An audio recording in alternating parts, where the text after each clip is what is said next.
ചെരുപ്പിട്ടതുകൊണ്ട് പറ്റിപ്പോയതാ. ഹീലല്ലേ, കുഴപ്പമില്ല. വീലല്ലോ. ശശിയുടെ ഒരു കാര്യം.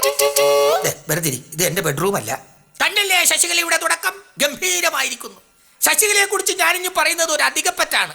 ശശികല ഒരു വ്യക്തിയല്ല, ഒരു പ്രസ്ഥാനമാണ്. ഏത് പാതിരാത്രിക്ക് നമ്മൾ എന്ന് വിളിച്ചാലും യാതൊരു മടിയും കൂടാതെ നമ്മളോടൊപ്പം ഇറങ്ങി വരികയും നന്നായി സഹകരിക്കുകയും എടുത്ത തീരുമാനങ്ങൾ നടപ്പിലാക്കുകയും ചെയ്യുന്ന ശശികല ഈ മലയാളികൾക്കെന്നല്ല, ലോക മലയാളികൾക്ക് വരെ ഒരു അഭിമാനമാണ്. അങ്ങനെയുള്ള ശശികലയെ ഈശ്വര പ്രാർത്ഥന ചൊല്ലുന്നതിനായി ക്ഷണിക്കുന്നു. അല്ല, ഓഡിയൻസിനെ കണ്ടിട്ട്, ആൾക്കൂട്ടം കണ്ടിട്ട് പേടിയുണ്ടോ?